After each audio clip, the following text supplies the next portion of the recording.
เอากราบทักทายสวัสดีเด้อสวัสดีพ่อแม่พี่น้องหมดทุกผู้ทุกคนกายินดีต้อนรับ2อาตูนแนลเส้นเก่าเส้นเคยพี่น้องเนาะมื้อนี้คลิปนี้ก็เป็นคลิปที่เกิดว่าเป็นคลิปที่บ่ตูนก็บ่ได้ถ่ายมาก่อนพี่น้องซึ่งเลยมาถ่ายตอนมื้อนัดซิงเลยพี่น้องเป็นการเตะบ้านคู่ซิงระหว่างทีมไอ้หนองทุ่งยาวกับไอ้หนองทุ่งโกงพี่น้องเนาะเพื่อจะได้ก็อย่าลืมติดตามเบิ่งนำกันเลยเด้อพี่น้องเด้อว่าทีมใดจะได้ที่หนึ่งหรือว่าทีมใดจะได้รางวัลพี่น้องเนาะ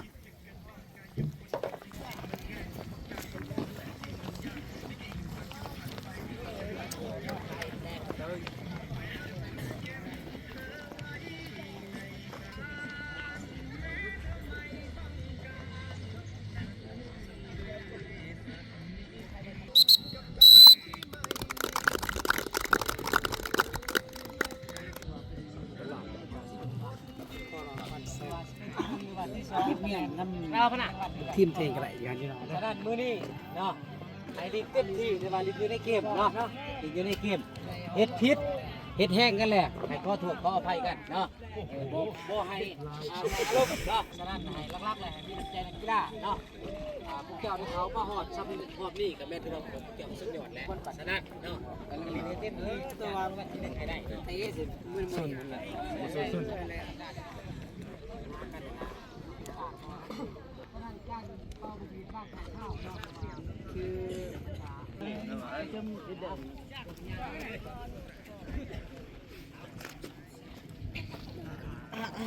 หายเลย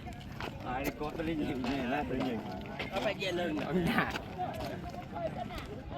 กะเปิดจ่าไม่ชอบมาจ้ะต้มไหวดอกนี่ไหวดอกนี่นะว้าวแหวงกระดับกระแสเอาจ้ะเดี๋ยวถ้าซิกเตะกงระบองนากระดามระบอง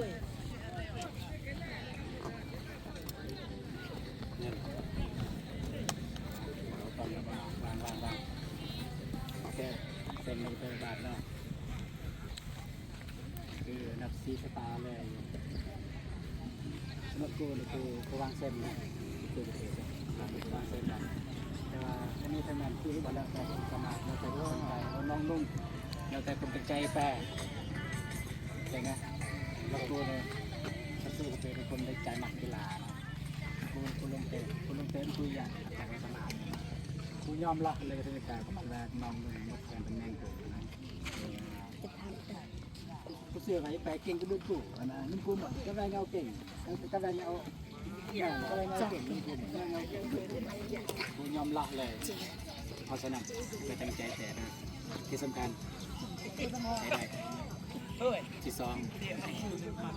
หน่วยที่สองเล่นได้แล้วหน่วยที่สองให้ได้แล้วก็เล่นบ้านเนี่ยคนเล่นแหงเล่นจริงจังแต่เข้ามาเล่นแหงคือต้องเตะง่ายเหนือต้องเตะอยู่ไม่เตะง่ายเหนือต้องเตะสกปรกเข้าใจอ่ะต้องเตะสกปรกคือเข้ามาจริงจังอยู่เบียดในบ้านในเกมเบียดเลยขอโทษยังไงจังหวะในอุปสรรคทางในเกมขอโทษหรือว่าแบบคุณต่อสู้ไม่อยู่ถ้าว่าอันใหญ่นะผมย่อให้กระโดดให้โตเลยเป็นเรื่องต้นมันเป็นเรื่องครอบครัวโตเลยนะเพราะว่าการเอาชนะคุณต่อสู้บ่ได้วัดที่ประตูอย่างเดียววัดที่เงาเบ่งเงาไหลนะวัดที่มวยไทยมันหนักแค่ไหนกันนะวัดที่เงาไหลเงาความผสมเงาไหลคือเกิดกันเยอะใส่สนามไม่เกิดอะไรต่อสนามมันมีสนามก็ใส่สะอาดไม่สนามอยากสกปรกไปเตะสกปรกไปเตะอยู่มีไตอยู่ไปโกงแล้วก็ไปสนามมาบนนมเกิดดูสมศักดิ์ศรีนะนุ่มสะอาดไปเตะการนักกีฬาเรื่องลื่นแห้งนะลื่นจริงจังปฏิเสธจะได้บ้านนักกีฬาต้องแห้งอยู่แล้วจริงจังอยู่แล้วนะจำงดบานจำจริงจังอยู่แล้วแต่ว่าแห่แวนนักกีฬาทำขอโทษต้องแหวเด้อทำขอโทษอะไรเงี้ยทำขอโทษเรือที่เคยขอโทษเรือเสื้อเทหายยูเต็งเสื้อเป็นเด็กแล้วแต่ง่ายเราให้ทอยเลยเป็นเรื่องโต้อะไรเงี้ยอะไรเงี้ยที่สำคัญเด้อคันบอลลานฮาจัดงานเลี้ยงปีใหม่เลยและวัดเศษเลยไป กูก็บอลเราเดินเลยสปอยแปดกูก็บอลเราเดินเลยแปดกูก็กำไรเราเดินเข้าใจกูก็กำไรเราเดินดูใจหายเลยดังสุดลินปีใหม่มวยอนาคาลินปีใหม่ลินกินเลี้ยงโอเคมันเป็นตรงกงเป็นตรงกงเด้อมาเฮ้ยมาเอฟซีของผมสู้ต่อไปเจ้าเด้อเด้อ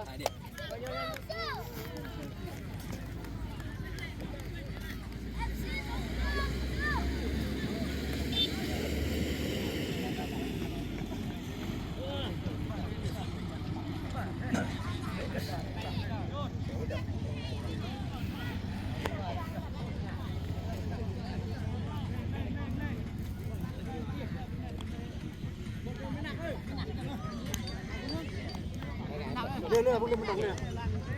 พวกเล่นลังได้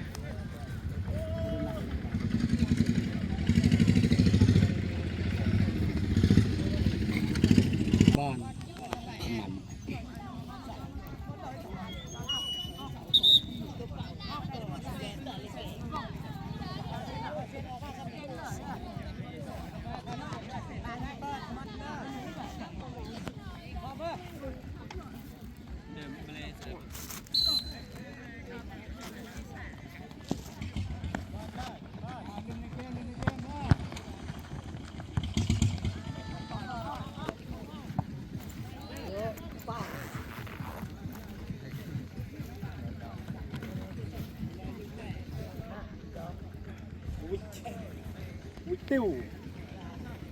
วิติวเด็ก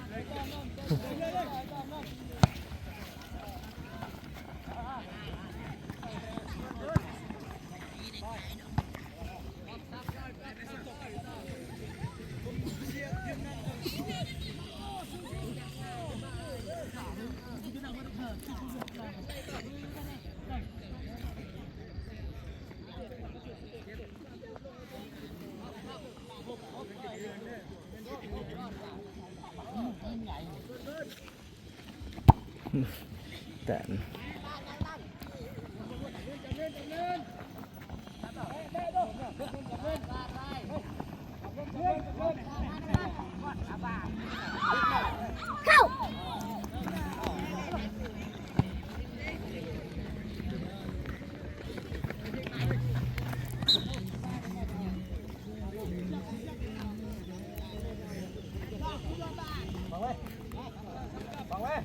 กี่ไม่กันเหลืองเลยพี่ดอกนี่อ่ะเจ้าไอ้ยูพี่ดอก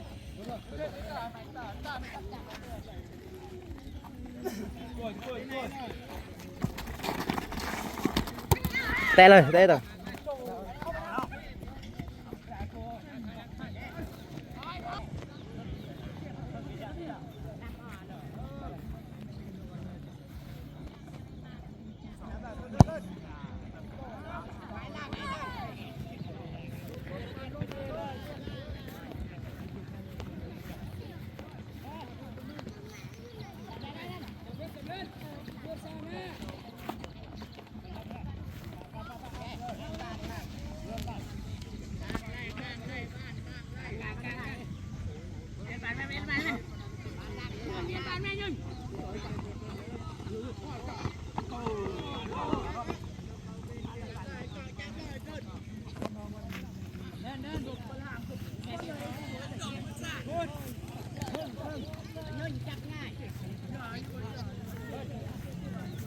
ท้ายดอกไอ้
เอาเตือนละไหวละไหวมือ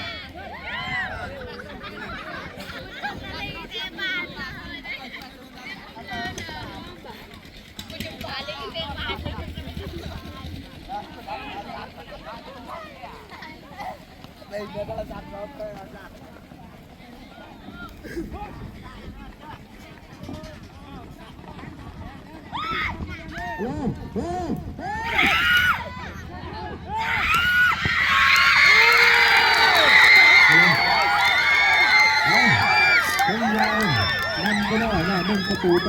ะดูบอลหมายเลขเป็นยังไง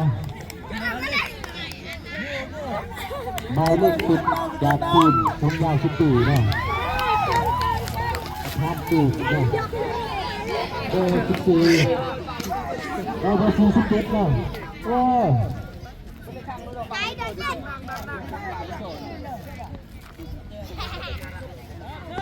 เอาคุณมาทีมผู้เก่งเป็นฝ่ายกดดันแล้วบ้านี่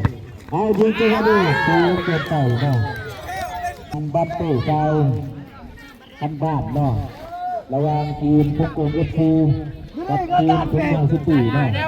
ทีมทางเข้าหอดทีมชนะเลิศไปเอาเป็นบาตั้งตัวทางทีมทุ่งยางซิตี้เนาะ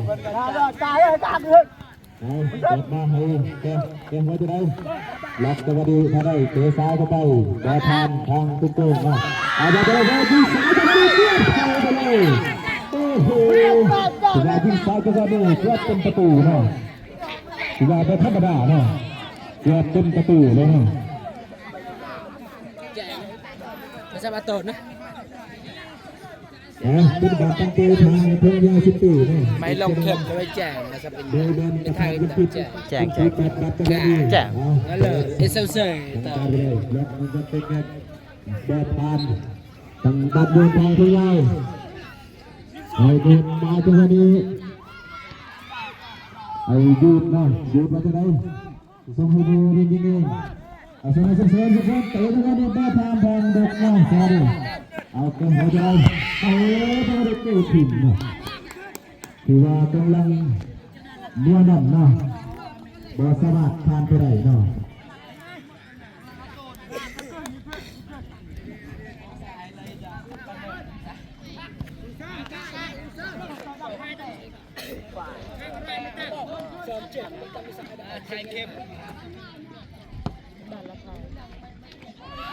เอาไปตรงนี้เอาตุ๊กมันจะได้ส่งคืนไอ้เบอร์12เบอร์12ว่าจะได้เปิดยาวไปตรงนี้เปิดยาวตรงนี้โอเคเป็นการเปล่านะถูกแทนนะอาจจะได้ก็ต้องใช้ลดการตัดสินของกรรมการไปด้วยของเกม24เนาะ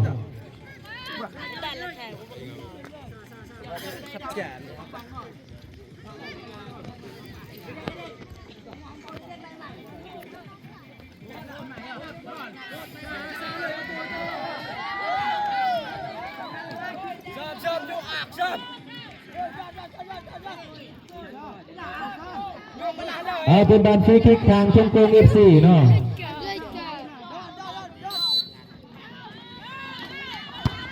มาตรงนี้เด็กโอ้โห ซุปเปอร์เซฟได้จังหวะนี้เป็นบานต่ำแต่ว่านักขัดเขาอ่านได้เนาะเป็นบานทางตรงยาวเตะอัดจังหวะนี้เปิดดูจังหวะนี้ฮะเอาไว้จังเลยอย่าจะได้จับให้หยุดแหงเกินไป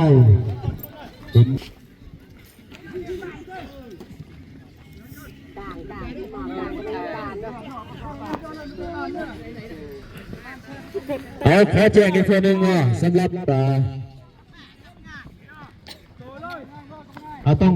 สำหรับการจัดกีฬาในครั้งนี้เนาะรายการนี้เนาะต้องขอบใจสำหรับผู้ใหญ่ใจดีผู้ที่สนับสนุนในการจัดกีฬาครั้งนี้เนาะคันบัตเตะคันด่านเนาะคันได้บาทเนาะสำหรับผู้สนับสนุนในงานนี้ผู้ที่หนึ่งมันขอบใจทางบาเก็บเซเนลเนาะผู้ที่สองมันทางขับใจทางบาตูนชาแนลเนาะผู้ที่สามมันก็ขับใจทางอาจารย์สุขสาครเนาะเป็นผู้บริการโรงเรียนกระทุ่มแล้วก็ผู้ที่สี่มันก็ขับใจทางบาเตียงชาแนลเนาะถือว่าเป็นยูทูบเบอร์สายบุญเนาะอันนี้เป็นผู้ใหญ่ใจดีสนับสนุนในการจัดกีฬาครั้งนี้เนาะเพื่อเข้าใจเนาะกลับมาเชียร์ที่ด้านอีกทีนึงเนาะเปิดผู้ทุนจังหวะนี้โอ้โหทีว่าเบอร์เข้าประตูเนาะคุณเตะอัดจังหวะนี้เนาะบอลแก้หัวจะไหนต้องเสียแล้วพวกนี้ดันผิดแพ้รับผิดเนาะเตะมาจังหวะนี้โอ้โหเบอร์พันเบอร์หกทางทุ่งยางซิตี้เนาะถือว่าเป็นกำลังสีเดียวนั่นเนาะทางยากจังหวัดละบอลไม่ไทยก็เต้นแล้วก็เอาเบอร์16ทางซุปไส้เฮลินแพนเนาะเป็นบัตรอยู่ทางตรงมาจังหวะนี้โอ้โหจับสกัดได้เนาะกรรมการดูไว้ยังเอาเบอร์8เปิดซูมจังหวะนี้ไอ้กันลืมเสมอผู้จ่าเอาไปเลยเราไปเตะแบบนี้จ้ะเอาเดินมาจังหวะนี้สกัดตัวได้คนพอใจให้เบอร์7ส่งให้เบอร์47อันนั้นก็เตะเอาเบอร์7พอใจคนจังหวะนี้ให้อาเปอร์แต่ว่าบอลผ่านต้องวัดผิดเนาะเอาสนับจุดประสงค์ในการเปิดกีฬาครั้งนี้เป็นเพื่ออยากให้เพื่อไปพัฒนานักกีฬาแล้วก็เพื่อต้านยาเสพติดเพื่อให้เด็กน้อยเยาวชนได้เรียนรู้ถึงการเล่นกีฬาเพื่อต้านยาเสพติดเนาะและก็การพัฒนานักกีฬาอีกเป็นจุดประสงค์หนึ่งเนาะสำหรับบินดาพก็ยังมีรายการใหญ่อีกเป็นว่าบริษัทกีฬาเนาะ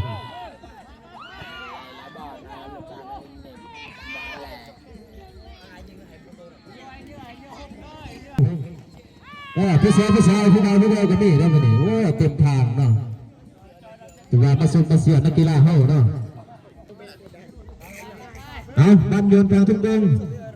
สิโยนทางเข้าประตูเลยว่าจังหวะนี้เอาเดินผ่านทางเบอร์7เนาะเป็นบันเอาตุ้มไปเดียวใส่เทียนเลยล็อกตัวนี้ผ่านเนาะเดินเข้าว่าจะได้ศิลาเข้าไปสุ่มจังหวะนี้นักกีฬามีแพ้มีชนะเนาะต้องค่อยๆเล่นตามเกมตามสบายเนาะ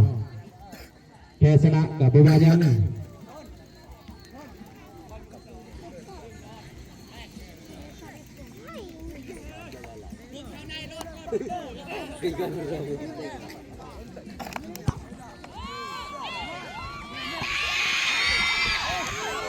โอ้เกือบเผาในจังหวะนี้เนาะถือว่านะครับกับอ่านยากคือกันเนาะบานสูงเนาะถือว่าทุกคนยังได้นำยังได้บุกอีกต่อเนื่องเพื่อนำเอาเสมอ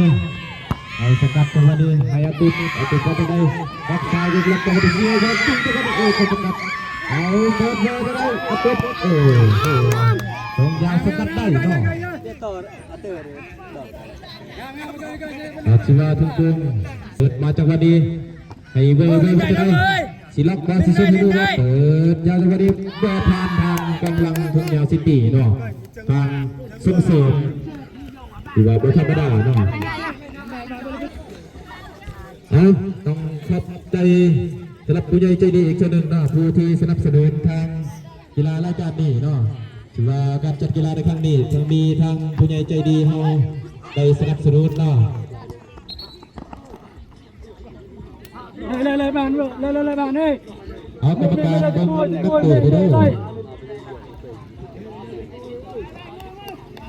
เมเลยจะกุ้ย จังใดก็ค่อยๆเล่นไปเด้อ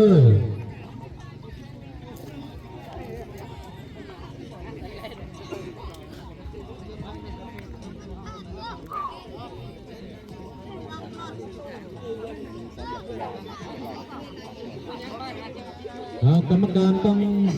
ได้หยุดเวลาบ่จังหวะนี้ ยอมบ่ ถือว่านักเตะต้อง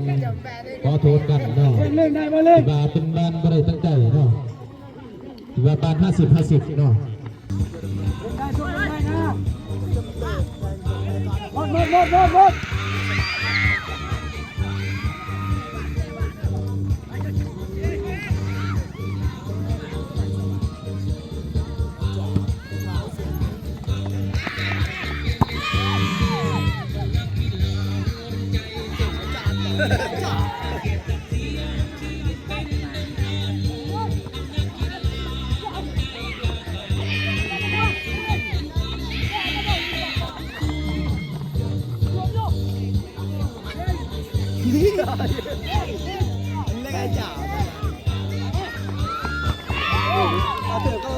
กันโยนทางทุ่งยาว FC เนาะหรือว่าทุ่งยาวซิตี้เนาะถือว่ากัปตันทีมเป็นผู้โยนบานจังหวะนี้เนาะถือว่าเป็นผู้โยนที่แห้งอีกผู้หนึงเอาโยนเข้ามาจังหวะนี้โอ้ต้องเสียบังเนาะบ่เห็น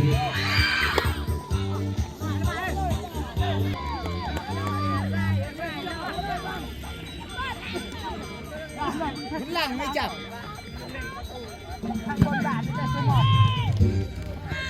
โอ้ยบัน ทุ่งยาวซิตี้โดยมีการเตรียมตัวอีกแล้วเนาะเป็นผู้ที่สองโดยนำเอาทางไทยบูดออกเนาะแล้วก็นำเอาทางเบอร์23เข้าลิฟต์แทนเนาะ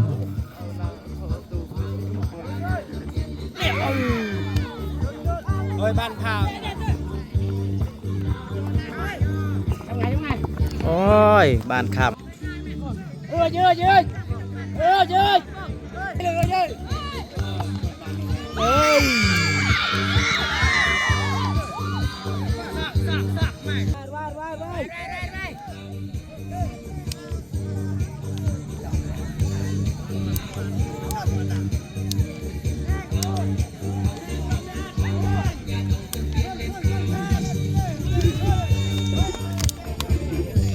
ยไปเลยเจียวตะโกนดูหนักเขาบอกซ้อมเตือนมาในเลยจับง่ายไหมโอ้ย เพื่อขอเป็นประตูให้จังหวะเดิมนะถือว่าโดยฟรีคิกของทุกตรง FC เนาะเอาจังหวะเป็นบอลเต็มหมดครั้งทั้งหมดของทีมทุกตรง FC เนาะถือว่าจะได้จังหวะเดิมเปิดฟรีคิกมาพลาดไปแล้วเนาะถือว่าได้ลูกเตะมุมจังหวะนี้เปิดทางเบอร์7สี่เปิดจะได้เปิดมาจังหวะเดิมเดินบ้านมาพาทุกอย่างไปเซ็นกับจังหวะเดิมล็อกไปจังหวะเดิมบอลพันไปทุกตรงเนาะเขาจะได้เตือนสุดก็จะได้ยัดถึงกันได้ประตูนี้โอ้โหได้ด้านซ้ายทีหนึ่งเนาะถือว่าได้ฟรีคิกอีกทีหนึ่งถือว่า จอดแล้วยังดูเกยไปบังเบลกันจอด เป็นจังหวะฟรีคิกทางตรงต้องเล่นอีก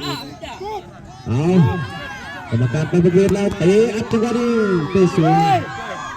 คนแรกเนาะ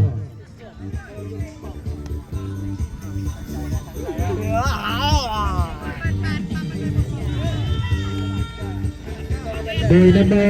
นายเลขเบอร์17ออกเนาะแล้วก็นายเลข14เอาลิฟแทนเนาะเพื่อ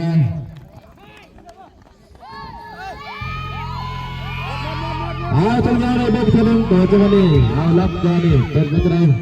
ถือว่า Ya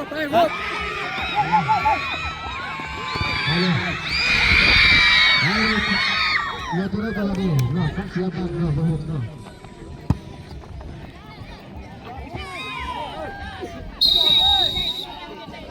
มาแบนนักกินยาให้ได้ไปแต่ได้นั่นไปตั้ง โอเคพี่น้องตอนนี้ก็เบิดเวลาครึ่งแรกหรือว่าครึ่งตังแรกทางลูกทีมประตูนก็ออกมากินน้ำพี่น้องประตูนก็ได้โอลมแล้วก็บอกซ้อนแล้วก็เบิ่งความผิดพลาดในบอลใดลินบ่คักบ่ม่วนประตูนก็ตำหนิติชมทางลูกทีมประตูนตอนนี้ก็ทางหลายคนก็มาหุ้มเบิ่งโดยเฉพาะเด็กน้อยเบิ่งหลายพี่น้องเอ้ยจะมาเบิ่งทางนักกีฬาเบิ่งแต่ส่งแต่เสือเปื้อนเบิดบ่แม่นเปื้อนอย่างอื่นหรอกเดินขี้ฝุ่นพี่น้องเอ้ย กีฬานี่เขาจะบุกลง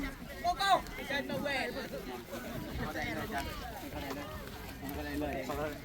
คะแนนเลยสิแห้งขึ้นนะครับแม่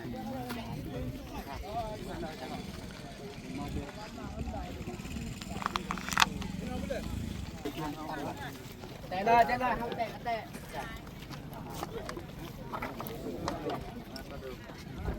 ่ให้มันจบเลยนะจะน่าจะไปมันจบเป็นงานนะ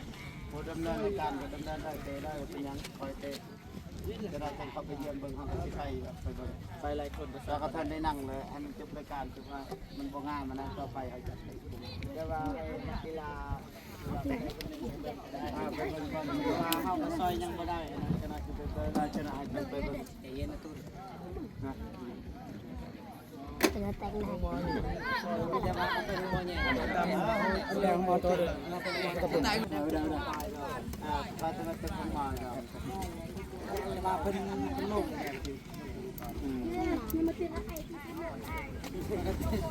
ตกใจเลยทีนี้เอาพี่น้องเอ้ยจังหวะนี้ก็ประตูนมาลงกับผู้จัดการการแข่งขันเพราะว่าลูกทีมของประตูนะครับเกิดอุบัติเหตุแล้วกันซะเกิดอุบัติเหตุในระหว่างการแข่งขันที่ทางคุณต่อสู้ไปตำใส่นะครับ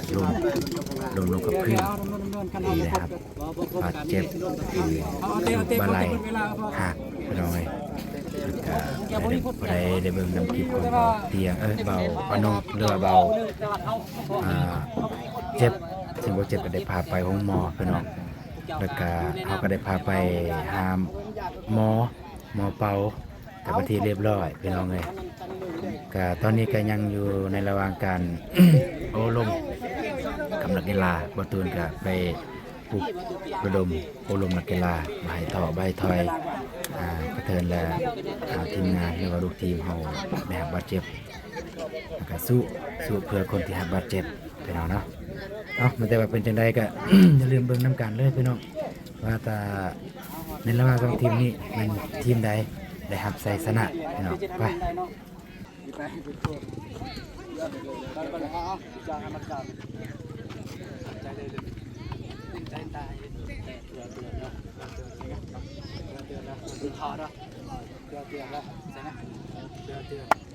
พอการชนะตอนเขาจะเป็นแห่งก็พอเป็นเพื่อเตือนเสียงไปเต้นพอการเป็นลึกอาหารเต้นเองเลยเริ่มเลยมันแบบสอนเริ่ม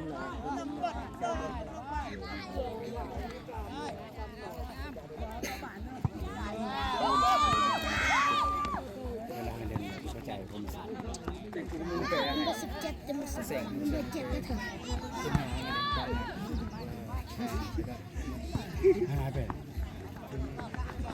เอาเงินมาเส้นเต๋อคนที่ตรงนี้แปลอีน่ะเป็นระหว่างทะลุเลยมั่วทะลุตึ้งชาวบ้านตึ้งบุญกับก็สองคนก็ต้องไปนอนตำบัดช่อยงานกำลังเนี่ย ก็เดี๋ยวอัดสักเรา ใช่อีน่ะเป็นระหว่าง มุมนี่ดัง เล่น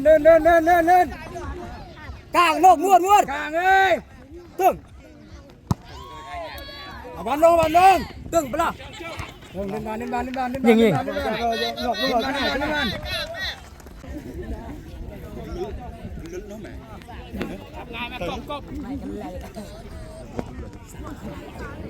จับง่ายป้านะครับ เด็ดไม่หล่ะกินกับเมื่อก่อนไอ้ไหน ไป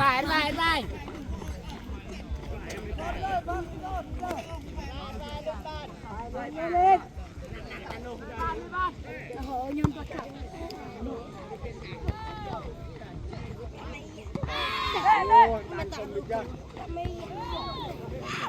ส่งเป็นจามาต้น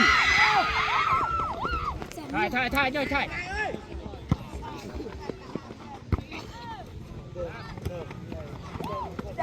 ่เล่นบอล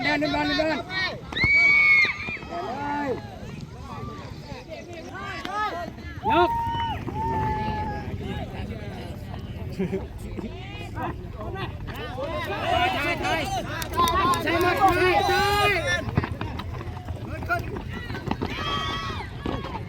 ่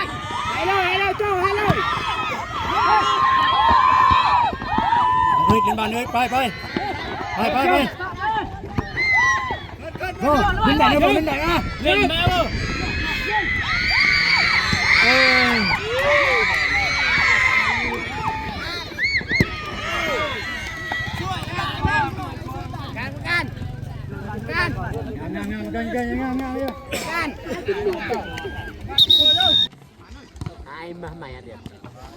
ไอ้ยุง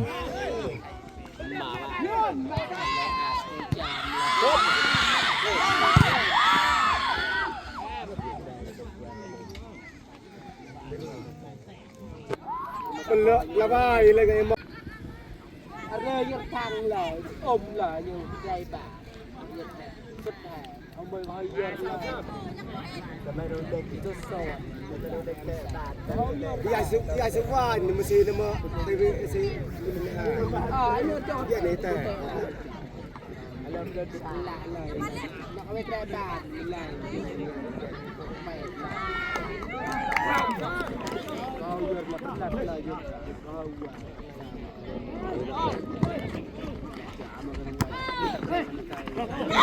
นี่ลงละนี่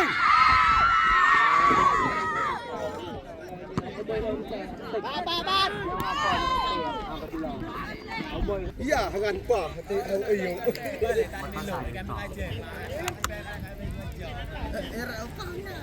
ระบายเติมบานระบาย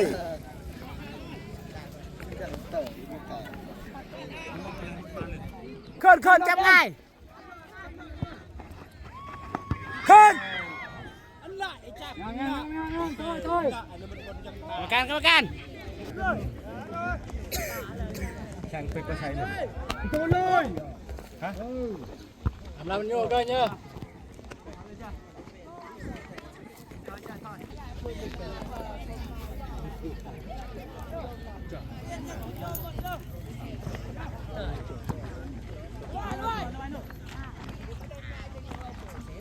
เว้ยนี่มันก็ยังแหลกเว้ย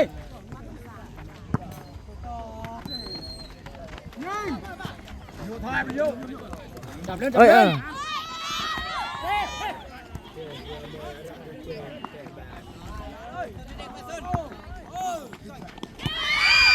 นี่ตั้งอันนี้เปิดปากเลย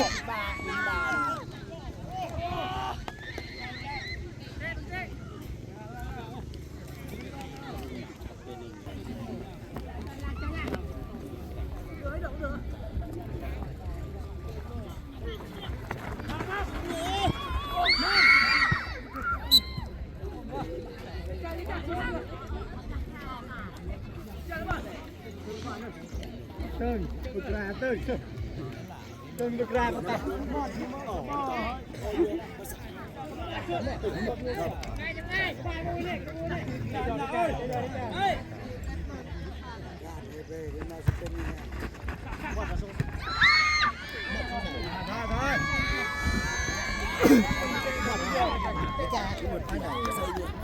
และกรรมการจานเปียก เฮ้ยโอ้ เปลี่ยนเลยเป็นไงบ้างตึงตึงตึงเป็นเต้า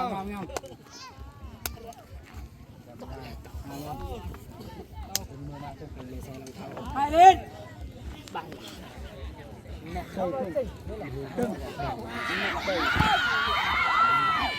เตะมุมทำท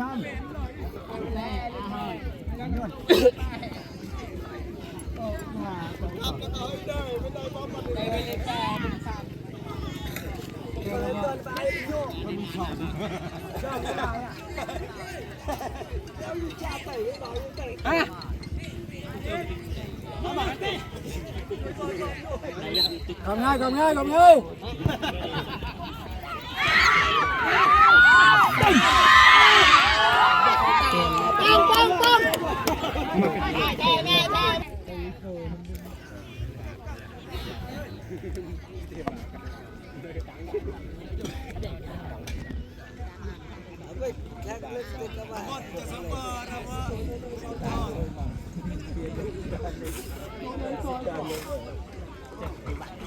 ซ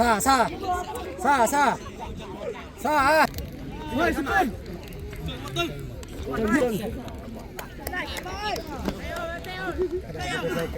เป็นตัวด้วยปอด้วยเป็นตัวด้วยตึงเป็นเล่นตำแหน่งหน่วยด้วยมันเป็นไม่ซาไปบอล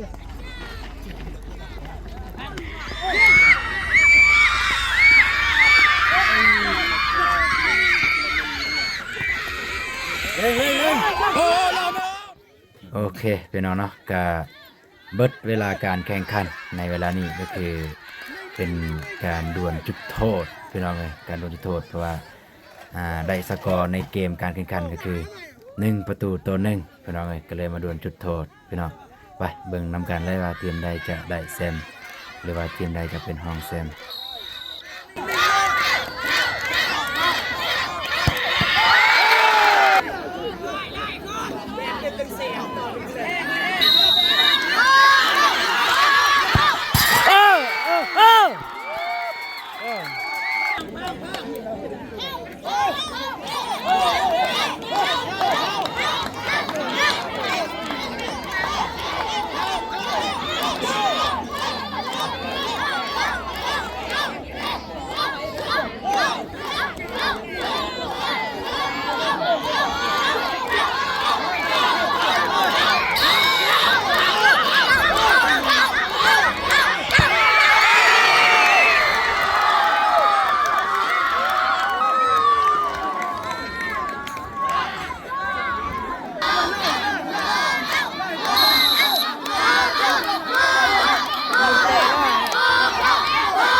ดูกรรมการคนไว้เสื้อตาต่อกีฬาให้เป็นประเภทเนาะนนบอะไร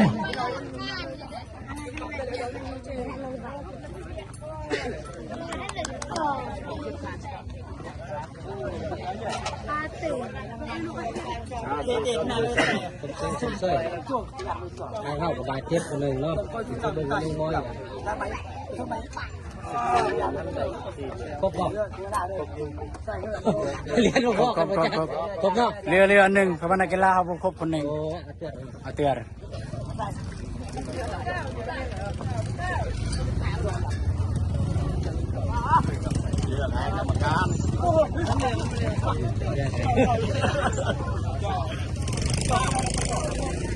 นี่ละสองเอาดิ ตามนาผู้ฝึกตามนาผู้ฝึกตามนาผู้ฝึกเข้ามา นี่ก็ได้ก็ได้ นี่จับกลางไปกีฬาบาดเจ็บเลยบ่เจ็บเนาะเด้อบ่เจ็บเลือดตัวแทนรางวัล ขอเสียงเวลาพูดว่าถึงมาหัดไปรับมันนะเพิ่มครับออกกันเลยนะ สู้ตนคนไปก็รักษาเส้นให้ได้เอาออกมาตอนนี้มาเลยมาไปที่ไทยพูดลาไปก่อน เขาเลยหมด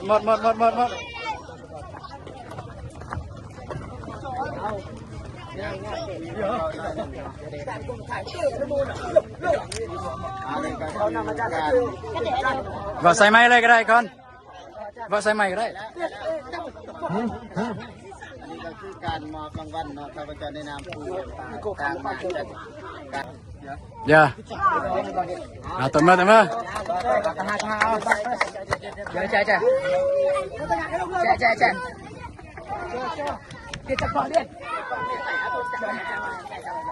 ยอะไปแปะเลยอย่าอายุเลยกูเยอะปัญหามันก็กูได้ใจเยอะกูได้ใจมันก็อย่ามากูได้ใจโอเคพี่น้องเลยจังหวะนี้กับทางน้องๆของบอตูนหรือว่าลูกทีมทางน้องๆก็อยากจะเกินว่าอยากจะโยบอตูนเพื่อเกินว่าดีใจแต่บอตูนสิว่าจะได้ว่าบ่มีอารมณ์พี่น้องเลยเพราะว่า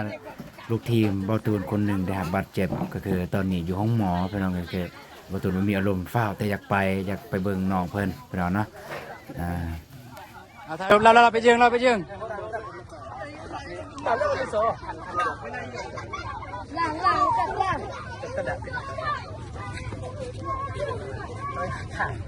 ก็จะเข้าตุ้มแนวเนี่ยครับ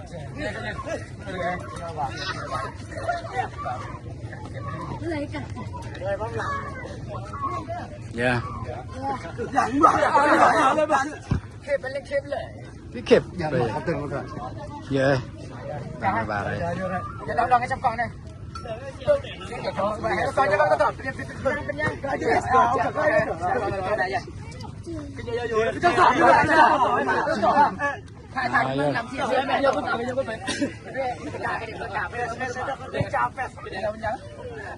เส้นเด็กให้ต่อไม่หนักก็จะกาให้ตัวสองเสียแต่งเงินเหรอแต่งเงินเหรอ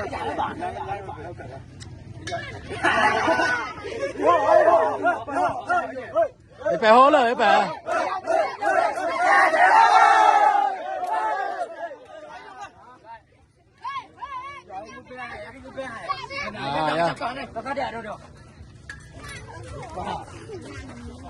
เตือนแหละ ไอ้แปะตั้งแล้วก่อนก่อนอย่าเตือนอย่าอย่าเตะไอ้ก็อย่าไอ้ไปตักเลยเชื่อเตือนเลยอย่าเปิดแล้วบ่อย่าไปเปิดฮะเสียบแล้วบ่ป้าปังเตือนเลยโอเคเอา